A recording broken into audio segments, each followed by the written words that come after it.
शिवाय गुरवे नमः।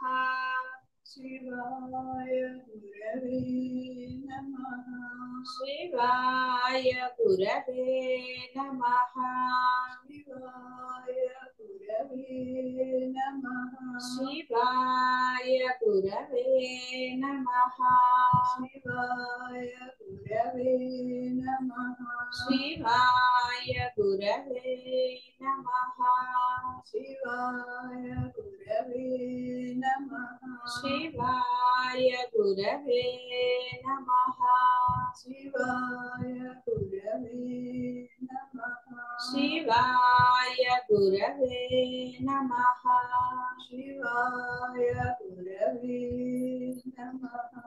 शिवाय गुरवे नमः। शिवाय गुरवे नमः। కాబట్టి ఈ ఐందవుల గురించి మళ్ళీ టూకీగా చెప్పాడు. ఎట్లా అయితే తల్లిదండ్రులు చనిపోయిన తర్వాత వాళ్ళకి విరక్తి కలిగి తపస్సు చేసి వాళ్ళు బ్రహ్మాండాలను సృష్టించారు, బ్రహ్మాండ శరీరధారులుగా అయ్యారు. కాబట్టి చూచావా రామచంద్ర, ఆ ప్రకారంగా అత్యంత నిర్మలము నిరాకారం అయినట్టి ఆ 10 మంది ఐందవుల చైతన్యము ఇచ్ఛారూపమై సమస్త బ్రహ్మాండ స్వరూపులుగా అవ్వటం జరిగింది. కనుక వారి చిత్త నిర్మితమైన సమస్త బ్రహ్మాండములు చిన్మయ రూపములే కదా. అలాగే ఈ భూమి, పర్వతం, ఆకాశం ఇవన్నీ కూడా చిద్రూపమే అని గ్రహించు. అలా కాదనుకుంటే ఆ ఐందవుల యొక్క 10 విధములైన త్రైలోక్య సమన్విత బ్రహ్మాండములకు మరి ఇంకేం రూపం ఉంటుంది? కాబట్టి అంతా కూడా చిదాకాశం మాత్రమే గాని అందుకు అన్యమైనదంటూ ఎక్కడా ఏది లేనే లేదు. ఎందుకంటే వాళ్ళ కథ మళ్ళీ చెప్పటం లేదు, మీకు అవసరం లేదన్నారు కదా, మీరు బ్రహ్మాండాలు ఏమైనా సృష్టించాలంటే కథ చెప్తారు, కాబట్టి అది చెప్పటం లేదు. జలం కంటే తరంగము తరంగ కదలికలు వేరుగా ఉన్నాయా? ఉండవు కదా. అలాగే చైతన్యము కంటే చలనాదులు వేరుగా లేవు. ఆ ఐందవ కల్పిత 10 బ్రహ్మాండములు ఎలాగైతే చిన్మయ రూపములే అయి ఉన్నాయో అలాగే ఈ జగత్తులో కూడా కాష్టము, లోష్టము, శిల ఇవన్నీ కూడా చిన్మయ రూపములే, ప్రజ్ఞా రూపములే, భావనా రూపములే, ఆలోచన రూపములే, సంకల్ప రూపములే. ఐందవుల ఆ సంకల్పముచే జగత్తు రూపం పొందినట్లే బ్రహ్మదేవుని సంకల్పమే అయి ఉన్నట్టి చమత్కారమే ఈ మనకు కనపడే జగత్ రూపంగా కూడా ఉన్నది. అందుచేత ఈ పర్వత, వృక్ష, మేఘ మహాభూతములన్నీ కూడా సర్వవ్యాపకమగు చిన్మాత్రమే. వృక్షాలన్నీ చిద్రూపమే, ఈ భూమి అంతా చిద్రూపమే, రాళ్ళు రప్పలు కూడా, అంతరిక్షం, ఆకాశం, పర్వతాలు, దేహము, దేహంలోని రక్త, మాంస, అస్థి, క్రొవ్వు మొదలైన వాటితో సహా అన్ని కూడా చిద్రూపములే.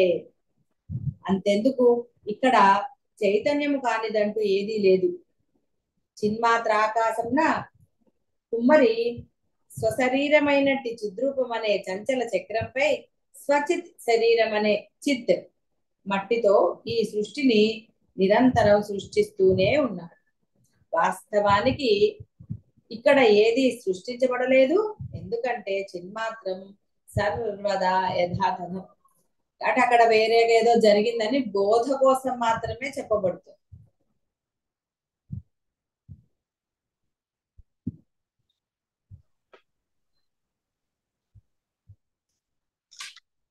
సంకల్ప నిర్మితమైన ఈ సృష్టి యందు శిలలు చేతనములు కాకపోతే మరింకేమవుతాయి?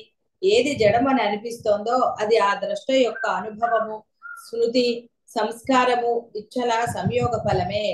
నిరాకారముకు జలమునకు అనేక ఆకారములు కూడా ఈ తరంగాలందు కనిపిస్తోంది కదా. అలాగే అనుభవము, స్మృతి, సంస్కారము, ఇచ్ఛ ఇవన్నీ కూడా చైతన్యం యొక్క ఆకార విశేషములే. ఇవన్నీ తన యందు చిత్ స్వరూపంనే ధరిస్తున్నాయి, అంతేగాని జడ స్వరూపాన్ని కాదు. కాబట్టి అవి చిద్రూపములే. అర్ధశూన్యులకు, అజ్ఞానులకు ఇవి జడం, ఇవి చేతనం అని అనిపిస్తే అనిపించవచ్చుగాక, తత్వ అవగాహన కలిగినట్టి కుశలు రఘు విఘ్నుల దృష్టికి సర్వత్రా చిన్మాత్రము మాత్రమే కనిపిస్తుంది. ఈ విధంగా జడచేతనాలను చక్కగా మేము విమర్శించి చైతన్యమే ఇదంతా అని నిర్దుష్టంగా సుస్పష్టంగా నిర్ణయించాం. దృష్టిని బట్టే ఇది. దృష్టి చైతన్య రూపమే కాబట్టి ఇదంతా చేతనమే. పరమ చైతన్య ధామమగు బ్రహ్మమే సమిష్టి వ్యష్టి చిత్తముల రూపంగా దేదీప్యమానంగా వెలుగొందుచు ఒక చోట కాష్ట పర్వతాది రూపములుగా ఉదయిస్తోంది, మరొక చోట కదిలే దేహాలుగా ఉంది. సూర్యుని కాంతి సూర్యుని కంటే వేరా కాదు కదా. అలాగే ఎక్కడా కూడా ఈ తృణము, కాష్టము, కొండ, రాయి, రప్ప, కదిలే దేహాలు అన్నీ కూడా కార్యకారణ రహితముకు బ్రహ్మము కంటే వేరు కించిత్ కూడా కానే కాదు. సూర్యుని కాంతి సూర్యుని స్వభావమే గాని సూర్యునికి అన్యం కాదు కదా. సూర్యుడు అప్రకాశకుడై ఉండే ప్రసక్తి ఎక్కడిది? అలాగే ఈ పదార్థ జాలం అంతా కూడా బ్రహ్మం యొక్క స్వభావమే.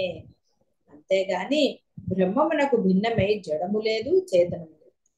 కనుక ఈ సమస్తము బ్రహ్మమే అన్నది వేద ఉపనిషత్ శాస్త్ర విజ్ఞుల అనుభవం. క్రోడీకరించగా మా దృష్టికి సుస్పష్టం అవుతుంది. సునిశ్చితమని మేము ఎలుగెత్తి గానం చేస్తాం. జలం పల్లం వైపుగా ప్రవహిస్తూ ఉంటే ఆ జలంలో ఏ కారణం లేకుండానే, ఏ స్వప్రయత్నం లేకుండానే స్వయంగా ఆవర్తము, తరంగము మొదలైన రూపములు ఏర్పడి జలం అతి తీవ్రంగా ప్రవహిస్తూ ఉండటం సహజమే కదా. అలాగే చైతన్యం కూడా స్వభావ సిద్ధంగాను సహజ సిద్ధంగాను జగత్ రూపంగా ప్రవృత్తమవుతున్నది.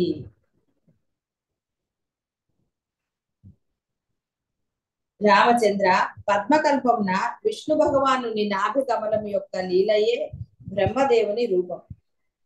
ఆ లీలయే బ్రహ్మదేవుని సంకల్ప రూపంగా విలసిల్లి జగత్తుగా ప్రదర్శితం అవుతుంది. విష్ణు భగవానుని కంటే ఈ జగత్తు అన్యము కాదు. విశ్వం విష్ణువు. అదే రీతిగా చిన్మాత్ర బ్రహ్మం వలననే ఈ జగత్తు భాషిస్తుంది. అలా భాషించే ఈ జగత్తు బ్రహ్మము కంటే వేరు కాదు. చిదాకాశ రూపము, పరమశాంతము, భావ అభావరహితము, జన్మరహితము, సన్మాత్రము, చిత్ ప్రకాశ మాత్రమైనట్టి బ్రహ్మమే ఈ జగత్తు రూపంగా కనిపిస్తుంది. సంకల్పమే ఈ జగత్తు యొక్క మూల పదార్థం. సంకల్ప విరచితము ఈ జగత్తులో ఈ పర్వతాలు, తృణాలు, కొయ్య, రాయి మొదలైనవి చైతన్య రహితమని అజ్ఞాని అనుకోవచ్చుగా. ఆత్మతత్వం గ్రహించిన జ్ఞాని మాత్రం ఆ అభిప్రాయమిని నవ్వుకుంటాడు. బ్రహ్మదేవుడు ఈ జగత్తులన్నీ స్వసంకల్పమయములుగానే స్వయముగా తెలుసుకున్నాడు. ఇదంతా అతని సంకల్పం చేతనే ఉత్పన్నమై ఉండటం చేత ఇదంతా కూడా మనోరాజ్యం వల్లే చిదాకాశమే. ఓ ప్రియ సభికులారా, ఇక్కడ ఈ సందర్భంగా ఒకానొక అతి ముఖ్యమైన విషయం అందరికీ గుర్తు చేస్తున్నాను. ఎంతెంత శీఘ్రంగా దృష్టి పవిత్రమై ఇదంతా చైతన్య స్వరూపమే అని చూడటం జరుగుతుందో అంతంత శీఘ్రంగా సప్రతిగ రూపమగు అంటే ఈ కనపడేది సాకార దృష్టి విలీనమైపోతుంది. యావత్ దృష్టి విలోక్యతే తావత్ దుఃఖం విలీయతే. కాబట్టి ఎప్పుడైతే ఆ దృష్టి నశిస్తుందో అప్పుడు దుఃఖం కూడా ఉపశమిస్తుంది. ఇక మరలా దుఃఖమే రాదు. కాబట్టి ఉన్నది ఆ బ్రహ్మమే, సర్వము కూడా నాతో సహా అని ఎవరైతే దృఢంగా విశ్వసించి ఆ విధంగా ఆచరణ చేస్తారో వాడికి అంతా బ్రహ్మమే. ఎంతెంత వరకైతే దృఢమగు చైతన్య దృష్టితో ఈ జగత్తు చూడబడదో అంతంత వరకు జడ దృష్టి కొనసాగటం చేత ఈ సంసార దుఃఖం ఘనీభూతమై ఉండి తీరుతుంది. సందేహం లేదు. అది మీ అందరికి అనుభవమే. స్టిల్ ఇంకా అనుభవిస్తున్నారు కదా.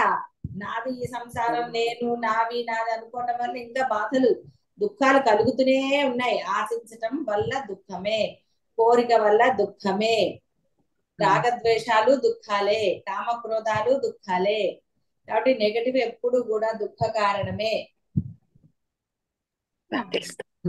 అర్థమైందమ్మా. కాబట్టి బాగా ఇదంతా చిత్ చైతన్య స్వరూపమే అన్న సమున్నత దృష్టియే ఇక్కడి సర్వ దుఃఖములకు ఉపశమనం.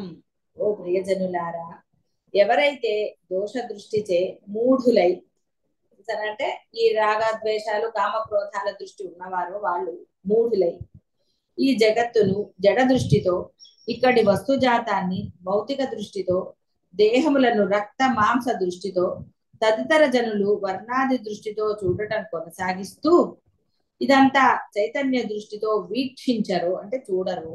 అట్టి వారి సంసారము వజ్రం వలె దృఢపడే ఉంటుంది. అంటే అర్థం అక్కడ ఏదో పాజిటివ్ చెప్పలే, వాడికి ఇహ జన్మలే, ఇక వాడు తప్పించుకోలేడు, భయంకరమైన జన్మలు వాడు పొందవలసిందే. సంసారం ఎన్నటికీ శమించదు. ఇదంతా పరమాత్మ రూపమే, పరమాత్మ చైతన్యమే జగత్తులోని సర్వరూపములుగా, సర్వతత్వములుగా, సర్వ స్వభావములుగా, సర్వ దృశ్య చమత్కారములుగా అయి ఉన్నది. కానీ నా జడ దృష్టికి జడం వలె అగుపిస్తోంది అని గమనించి ఎవరైతే చైతన్య దృష్టిని అభ్యసిస్తూ అట్టి చైతన్య దృష్టిని పరిపుష్టి చేసుకుంటూ వస్తారో అట్టి వారి సంసారము తనంతట తానే నశించిపోతుంది, మరలా లేవకుండా సహజంగా. ఇక వాడికి ఎప్పుడు కూడా దుఃఖం అనేదే కలుగదు అని అర్థం. రామచంద్ర, వాస్తవానికి ఇక్కడ ఆకారాదులు లేవు, భవము అభవములు ఉన్నవి లేనివి కానీ లేవు, జన్మ వినాశనాలు లేవు, సత్తా అసత్తులు లేవు. మరి శాంతమగు పరబ్రహ్మం తన యందు తానే ఇట్లు ఈ సర్వముగా ప్రకాశిస్తాడు. పరబ్రహ్మం కంటే వేరుగా ప్రపంచ రూపంగా ప్రకాశించటం అనేది కొంచెం కూడా ఎక్కడా ఎప్పుడు లేనే లేదు. ఓ ప్రియ సభికులారా, స్ఫటికంలో స్ఫటికమే జలాకార రూపంగా కనిపిస్తుంది. బ్రహ్మమే తన యందు సృష్టి రూప ప్రతి సమూహముచే పూర్ణమైనట్లు కనిపించవచ్చుగా. స్ఫటికంలో జలమున్నదా? లేదు. స్ఫటికము సర్వదా అంతటా స్ఫటికమే. అలాగే జగత్తులు, వాని విభాగములు, జీవులు, లోకములు, జ్ఞాన అజ్ఞానములు మొదలైన చమత్కారాలన్నీ కలిగి ఉంటూనే ఆద్యంతరహితముకు పరబ్రహ్మము అతి స్వచ్ఛంగాను, జన్మకర్మ రహితంగాను, చిదానంద ఘనైక రూపంగాను, కైవల్య రూపంగాను, నిత్యము సర్వదా యథాతథంగాను స్థితి పొందియే ఉంది. మనమంతా అట్టి నిర్మల పరబ్రహ్మ స్వరూపులం, ఏకమగు నిర్మల పరబ్రహ్మ. ఇటు ముక్త అటు అముక్త రూపములను స్వయంగా లీలామాత్రంగా అవధరిస్తోంది. అట్టి పరబ్రహ్మం యొక్క చమత్కారమైన అముక్త రూపం జగత్ రూపంగాను, జగత్ జీవుల రూపంగాను, అసంఖ్యాక శిరములు, హస్తములు, కళ్ళు, కాళ్ళు రూపంగాను, చెవులు, కంఠములుగాను కలిగి ఉన్నదే ఒప్పుచును. ఇహ ముక్తి స్వరూపమో ఆత్మాకాశ రూపమై ఉత్తమ స్తంభం వలె దృఢమైనట్టి సన్మాత్ర రూపమై జన్మాది వర్జితమై సర్వదా యథాతథమై మౌన స్వరూపమై వర్ధిల్లుతోంది. అట్టి సన్మాత్ర పరబ్రహ్మ రూపమే నేను అయి ఉన్నాను. ఇహ తదితర వికల్పాలతో నాకేమి పని?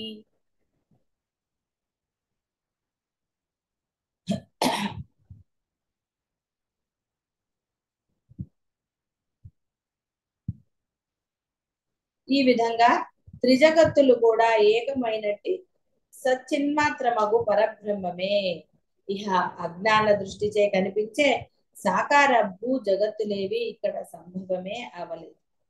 సాకారమైందంటూ ఏదీ లేదు.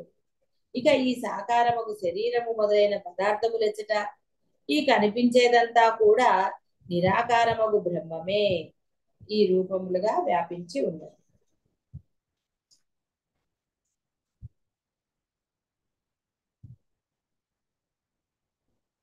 రాములు వారు మహర్షికి చెప్తున్నారు, ఒక సంశయం అడగాలి స్వామి, దానికి ఒక సంఘటన కారణం ఉన్నది, కాబట్టి ముందుగా దానిని నేను మీకు వర్ణించి చెప్పడానికి సమయాన్ని ప్రసాదించమని మిమ్మల్ని వేడుకుంటున్నాను అని అడిగాడు ఆయన. సరే అన్నారు ఆయన. అప్పుడు మహాత్మా వశిష్ఠ మహర్షి, పితృదేవులకు దశరథ మహారాజా, ఈ సభకు సరే అందరిని గురించి ఆయన నా గురుదేవుల అనుజ్ఞతో చెప్పుచున్న ఒక ఆఖ్యాయిక అంటే ఒక సంఘటన వినమని అడిగి చెప్పాడు. కొన్ని నెలల క్రితం ఒక రోజు అయోధ్యలో గల విద్యాపీఠంలో విద్వాంసులకు వేద పండితుల సదస్సు జరిగింది. రాజకుమారుడుగా ఆహ్వానితుడనై తండ్రి గారి ఆజ్ఞానుసారం నేను ఆ సభలో పాల్గొన్నాను. ఎందరో పండిత బ్రాహ్మణ్యులు వేదాంత విశేషాలను ప్రవచిస్తూ ఉండగా సోదరులతో కూడి అత్యంత ఏకాగ్ర చిత్తలమై అందరం వింటున్నాం. అట్టి సమయంలో ఆ సభకు అక్కడి కార్యకర్తలు విదేశ దేశం నుండి ఉత్తమ బ్రాహ్మణుడు, గొప్ప శాస్త్ర విద్వాంసుడుగా లోక ప్రసిద్ధి పొందినవాడు, మహా శ్రీమంతుడు, మహా తపస్వి, గొప్ప జ్ఞానైశ్వర్య కాంతులతో ప్రకాశించువాడు, దూర్వాస మహర్షి వల్లే దుస్సహవాహమైన తేజోధార్యకు కుందదంతముని అతిథి దేవరూపులై వేంచేశారని ప్రకటన చేశారు. అందరూ అప్పుడు ఈ యొక్క ప్రవచనాలను ఆపారు. ఆ బ్రహ్మయజ్ఞ సభలో ఉన్న వారమంతా లేచి గౌరవ సూచకంగా నిలబడి నమస్కరిస్తూ ఉన్నాం. అప్పుడు మహా దీప్తివంతుడగు బ్రాహ్మణుడు మాకు ప్రతి నమస్కారాలు చేస్తూ మహారణ్యంలోంచి నడిచి వచ్చే గంభీర సింహంలాగా సభాగ్ర భాగంలో మేమున్న సభా మండప అగ్రస్థానానికి నడిచి వచ్చారు.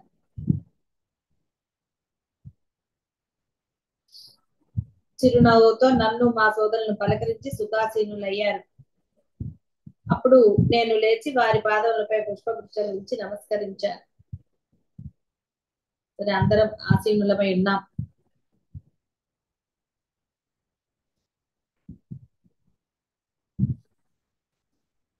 రాముల వారు ఆయన ఒక ప్రశ్న అడిగారు.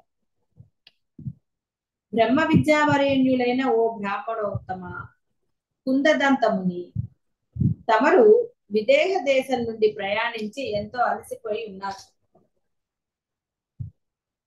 కాబట్టి ఆసనంపై కాసేపు విశ్రాంతి తీసుకోండి. మీ రూపం బ్రహ్మ తేజస్సుతో ఉట్టిపడుతోంది. అయినప్పటికీ మీ సుందరమైన కళ్ళల్లో ఏదో ఆతురత నాకు కనిపిస్తుంది. అందుచేత ఇప్పటి మీ రాక ఎచ్చటి నుండో ఏదో అది తెలియగోరుచున్నాను అని తెలుపమని ప్రార్థించారు. ఈ సభికులందరి తరఫున అయోధ్య నగర చక్రవర్తి మా పితృదేవులైన దశరథ మహారాజు తరఫున మీకు మరొక్కసారి సుస్వాగతం, నమస్కారం చెప్పాడు. మీరు ఏది తెలుసుకోవాలని కించిత్ ఆవేశపూరితంగా కనిపిస్తున్నారో అట్టి విశేషాన్ని సవివరంగా సభకు ప్రకటించండి. మీరు సంభాషిస్తూ ఉంటే వినాలని అందరం వేచి ఉన్నాం. దయచేసి మీ మనోహరమైన వాక్య పరంపర మాపై వెదజల్లండి అని ప్రార్థన చేశాడు రాములు. ఆ వినయపూర్వకమైన మాట అంటే ఎలా మాట్లాడాలి, పెద్దవారితో ఎంత వినయంగా ఉండాలి, ఎలా అంటే ఎంత వినయంగా ఒక సందేహాన్ని ఒక ప్రశ్నని అడగాలి, ఇవి చాలా అవసరం కూడా. అహంకార పూరితంగానో అడగాలి కాబట్టి ఇది చెప్పండి అని చివరిలో ప్రార్థన ఇలాంటివి కాదు. మొదటే ప్రార్థన, మరలా చివర మళ్ళీ ప్రార్థన. అంటే ఇక్కడ చదువుతున్నాం కదా అని అనుకుంటే ఏదో ఏదో వినేసేసి అలా వెళ్ళిపోకూడదు. ఎలా ప్రశ్న అడుగుతున్నాడు రాముల వారు, ఎంత వినయం ఉన్నది. ఒక రాజకుమారుడు అయ్యింది కూడా ప్రోటోకాల్స్ వాటిని పక్కన పెట్టి అసలు ఏ విధంగా ఒక ప్రశ్న అడగాలి పెద్దవారిని, ఇది మనం నేర్చుకోవాలి. గురువులను ఎలా ప్రశ్నించాలి అనేది చాలా అత్యంత ఆవశ్యకం. అప్పుడు ఆయన చెప్తున్నారు, దశరథవర కుమార రామచంద్ర, నీవు చెప్పినది నిజమేనయ్యా.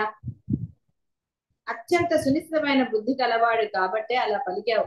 అవును, నేనిప్పుడు మహా ప్రయత్న పరుడనై ఉన్నా. ఒకానొక అతి ముఖ్యమైన కార్యం కొరకై ఈ అయోధ్యకు వచ్చాను. ఇక్కడ సత్సంగం జరుగుతున్నట్లుగా విన్నాను. కాబట్టి నీ దర్శనం, సభలో గల అనేక మంది వేదాంత పండితుల దర్శనం కోరుకున్నవాడనే ఇటు వచ్చాను.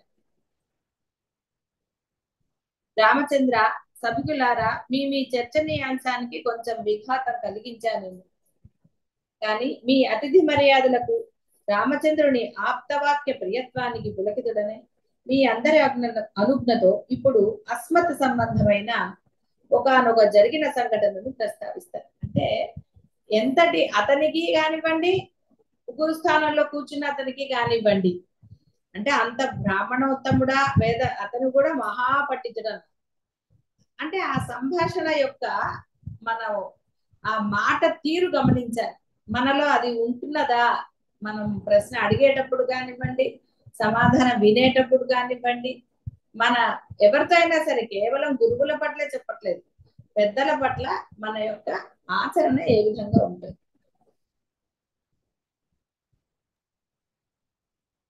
నా స్వీయ అనుభవం ఎందుకంటారా, ఆ సంఘటన వలన నాలో ఒక గొప్ప సందేహం కలిగింది. భూమి, సప్త సముద్రాలు, అనేక పర్వతాలు మొదలైన విశేషాలతో కనపడే ఈ ప్రపంచం అత్యంత సువిశాలమైనది కదా. ఇక్కడికి చాలా దూరంలో ఒకానొక చిన్న గ్రామం ఉన్నది. ఆ గ్రామంలో ఒక ఇల్లు ఉంది. ఆ ఇంట్లో నాకు పరిచయం గల ఒక కుటుంబం నివసిస్తుంది. కొన్ని గదులు ఉన్నాయి ఆ ఇంట్లో. ఒక్కొక్క గదిలో ఇంతటి సువిశాలమైన ఒక్కొక్క బ్రహ్మాండం ఉంది. ఇది నమ్మశక్యమైన నిజమేనా? ఇది సాధ్యమా?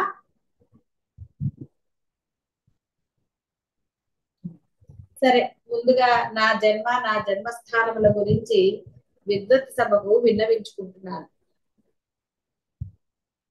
భూమిపై స్వర్గధామం అని చెప్పుకునే విదేహం అనే ఒక దేశం ఉన్నది. అక్కడ ఒక బ్రాహ్మణ గృహంలో జన్మించాను.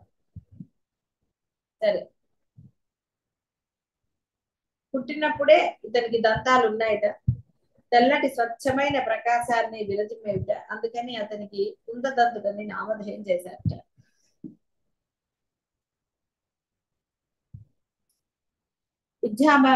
విద్యాభ్యాసం ముగించుకున్న తర్వాత జగత్తు యొక్క నిత్యానిత్యాలు విచారణ చేయసాగాను. క్రమంగా వైరాగ్యవంతుడనయ్యాను. సంసారం అనే శ్రమ సశాంతించడానికై గొప్ప ప్రయత్నశీలుడనై అనేక ముని ఆశ్రమాలు, బ్రహ్మజ్ఞుల గృహాలు సందర్శించి అనేక తత్వజ్ఞాన విషయాలు సేకరించసాగాను.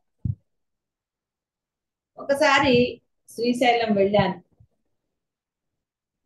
అక్కడ ఒక ఆశ్రమం నిర్మించుకొని తపస్సు ఆచరించాను చాలా కాలం. అక్కడే ఒక దట్టమైన అరణ్యం ఉంది. కాకతాళీయంగా అరణ్యాల్లోకి ప్రవేశించి తిరుగుతున్నాను అటు ఇటు. నాకు అప్పుడు ఒక 7-8 అడుగులు మాత్రమే ఉన్న ఒక పొట్టి వృక్షం కనపడింది. దానికి విస్తారమైన కొమ్మలు, శాఖలు అన్నీ ఉన్నాయి. అది కోమలమైన లేత ఆకులతో చాలా ప్రత్యేకంగా కనపడింది. సరేనని ఆ వృక్ష సమీపానికి వెళ్ళాట.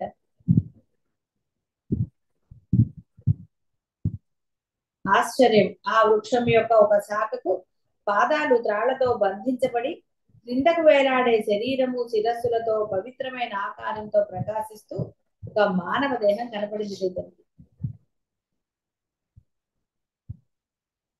ఈ ఏకాంత ప్రదేశంలో తలకిందులుగా వైలాడే ఆ దేహాన్ని చూసి నాకు ఆశ్చర్యం వేసింది.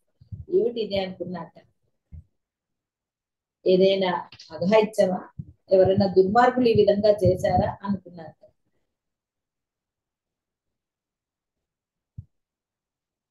దగ్గరికి వెళ్ళి చూస్తే అతను బ్రాహ్మణుని వలె విభూతితో ప్రకాశిస్తున్నట్ట. ఈయనకు జీవకళే ఉన్నట్లుంది కదా, ఏమి ఆశ్చర్యం అనుకుంటూ మరింత దగ్గరగా వెళ్ళాట. ఉచ్ఛ్వాస నిశ్వాసాలు గమనించాడు. ఇతను సజీవి అని గ్రహించాడు. నెమ్మదిగా స్పృశించాట. భూమికి 3 అడుగుల ఎత్తులో మాత్రమే అతని శిరస్సు వేలాడుచున్నది. ఇక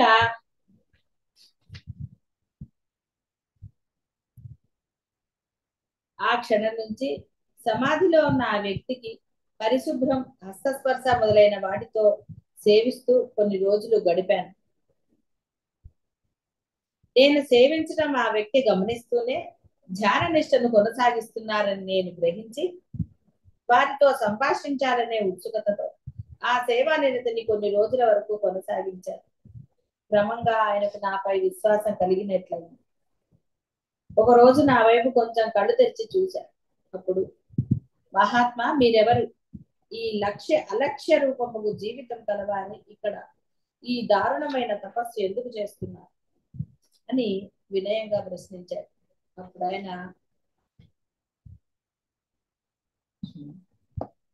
బాబు, నా యొక్క కుల దేశ తప ప్రయోజనాలు తెలుసుకున్నందువల్ల నీకేమిటి ప్రయోజనం? ఏదైనా ప్రయోజనం ఉంటేనే ప్రాణులకు ఆయా విచిత్రములైన కోరికలు సంభవిస్తాయి.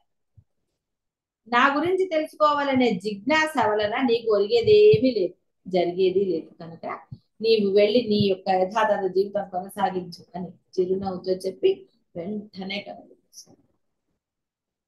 అనవసరమైన విషయాలు కలుపు. అందుకని ఆయన అన్నట్ట, నీ పనులు నువ్వు చూసుకోవయ్యా, ఎందుకు నీకు నాకు? లేనప్పుడు ఈయన విషయం, చరిత్ర, ఆశయం తెలుసుకోవాల్సిందే అని మరింత జిజ్ఞాస పొందారు. అక్కడే ఉండి ఇక ఆయనకి మళ్ళీ ఏదో సేవ చేస్తూ అలా ఉన్నట్టు. అంటే చూడండి, ఒక కోరిక మనిషిని తపస్సు కూడా మానేసి, అంటే తను చేసే తపస్సు కూడా మానేసి అక్కడికి వెళ్ళాడు అతను చెప్పినా కూడా. మరలా ఒక రోజు ఆయన కన్నులు తెచ్చారు. మళ్ళీ ప్రశ్నను అడిగాట.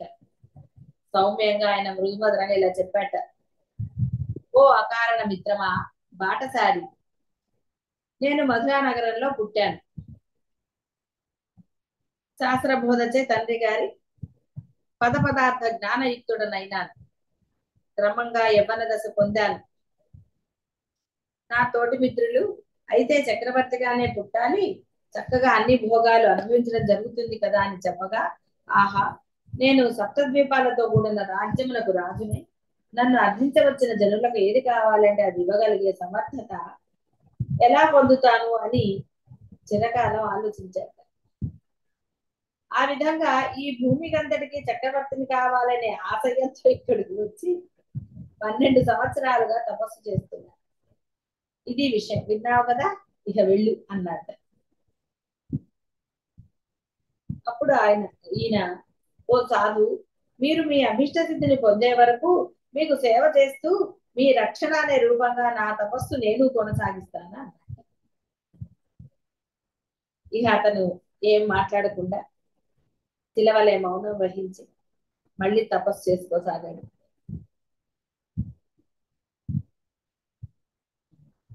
అలా ఆ తాపసి యొక్క తపో సమయ భౌతిక దేహ సేవయే నా అనుకున్నట్టు. అని 6 నెలలు అయ్యాయి కాలం. అప్పుడు ఒక రోజు సూర్యబింబం నుండి జాజ్వల్యమానంగా ప్రకాశిస్తూ ఒక కాంతి పురుషుడు ఆ తపస్వికి ఎదురుగుండా నిలిచారు. మేమిద్దరం వారికి ప్రణమిల్లాం, వారికి పూజ సమర్పించాం మనోవాక్కాయములతో. ఆ సూర్యకాంత పురుషుడు అమృతప్రాయంగా ఇలా పలికేట, సరే, సుదీర్ఘ తపస్సు చేయటంలో తత్పరుడవై ఉన్న ఓ బ్రాహ్మణుడా, నీ తపస్సు చాలించి వరాన్ని, నీ అభిమతమైన వరాన్ని స్వీకరించి అన్నాడు. అప్పుడు అతను, ఆ తపస్సు చేసే అతను, ఓ ఆదిత్య పురుషుడా, మీరు సర్వాత్మ స్వరూపులు, నా అభీష్టం మీకు తెలియంది కాదు. అయినా సరే చెప్పమన్నారు కాబట్టి నాకు సప్త మహాద్వీపములతో కూడిన ఈ భూ సామ్రాజ్యానికి చక్రవర్తి అవ్వాలని కోరుతాను. సరే, నీవు ఈ శరీరంతో నిర్వర్తించిన తపస్సుకు ఆదిత్య హృదయములకు మేము మెచ్చాం. ఈ తపస్సు యొక్క పుణ్యం చేత నీవు సప్త సముద్రముల చేత సప్త ద్వీపముల చేత కూడి ఉన్న భూమిని చక్రవర్తివై 7,000 సంవత్సరాలు పాలించు అని చెప్పారు. సో తపస్సు చేస్తే తలకిందులుగా మీరు పొందొచ్చు. వద్దమ్మా. ఆ విధంగా పలికి ఆ నిత్య పురుషుడు అంతర్ధానమయ్యాడు. అప్పుడు అన్నట్టు ఇతను, ఏ మహాత్మా, మీ అభిమత నెరవేరింది కదా, మీ పాదముల నుండి కట్టుత్రాళ్లను విప్పివేయమంటారా అని అడిగాడు కుందదొత్తు. ఇక మీరు గృహం వెళ్ళవచ్చు కదా. సరేనని ఆయన సరే అన్నట్ట. అప్పుడు ఆ కట్టుతాడను విప్పాడు. ఆ పక్కనే గల సరేట్లో స్నానం చేసి ఏవో మంత్రాలు చెప్పుకున్నారు. అక్కడే పరమాత్మని నైవేద్యాది సేవలతో మంత్రయుక్తంగా జపించారు. ఒక 3 రోజులు అక్కడే ఉన్నారట.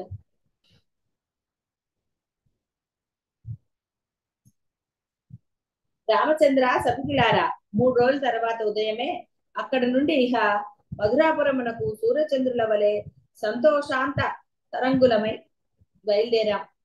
పగలంతా నడుస్తూనే ఉన్నాం. సాయంకాలం త్వరగా ఏదైనా సురక్షిత ప్రదేశానికి చీకటి పడక ముందే చేరుదాం అనుకున్నాం. అలా పోతూ ఉంటే రోధ అనే పేరు గల గ్రామం చేరాం. అక్కడ మామిడి తోటలో 2 రోజులు విశ్రాంతి తీసుకుని అక్కడ నుండి అనేక సజల భూములు, నదీ ప్రాంతాలు, సెలయేళ్లు, సరస్సులు దాటివేసి రాత్రికి ఒక ప్రదేశంలో గల అరటి తోటలో ప్రవేశించి విశ్రాంతి తీసుకున్నాం. మళ్ళీ 3 రోజులు ఒక అరణ్యం ప్రవేశించాం. మిత్రమా, మనం చక్కగా చాలా దూరం ప్రయాణించి వచ్చాం. ఇక్కడి నుంచి మధురా నగరం వెళ్లే మార్గాన్ని వదిలి వేరే మార్గంలో గౌరీ ఆశ్రమం అనే చోటుకి పోదాం. ఎందుకంటే అక్కడికి ప్రవేశించడంలో నాకు 2 ఉద్దేశాలు. ఆ గౌరీ ఆశ్రమం అత్యంత మనోహరంగా ఉంటుంది.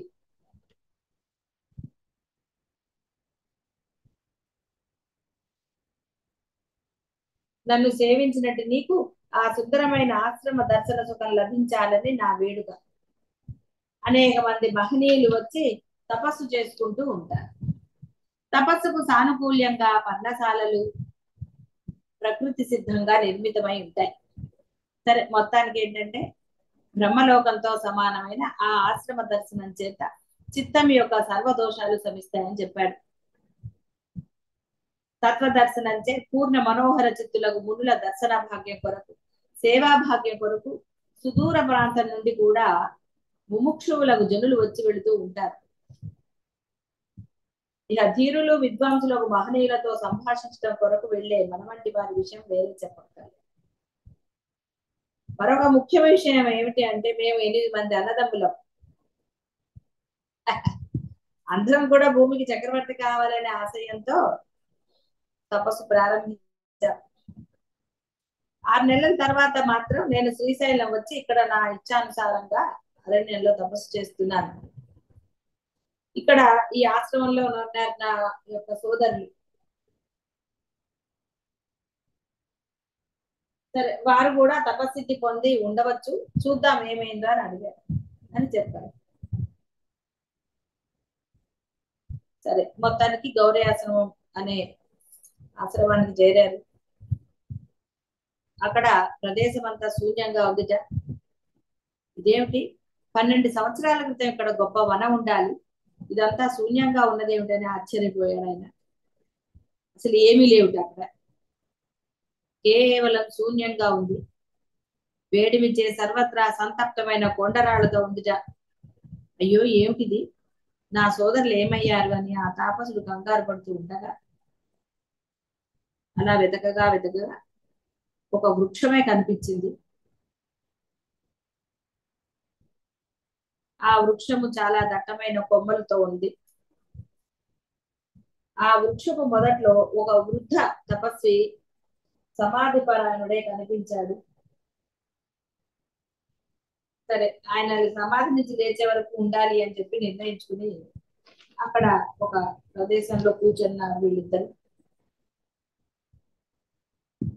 కొంత సమయం తర్వాత నేను ఉద్వేగం ఆపుకోలేక చపల చిత్తుడనై మునీశ్వర ఇక మీరు సమాధి నుండి లేవండి అని బిగ్గరగా పలికారు.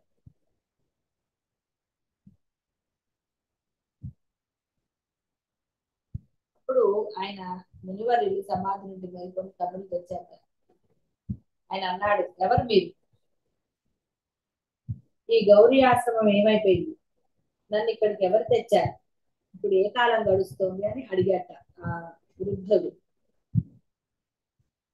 అప్పుడు ఈ కుందదంతుడు, మహాత్మా ఈ విషయాలు మాకు తెలియవు, తమరు సర్వజ్ఞులు కాబట్టి మీరే దివ్య దృష్టితే గమనించి మాకు చెప్పమని అడిగారట.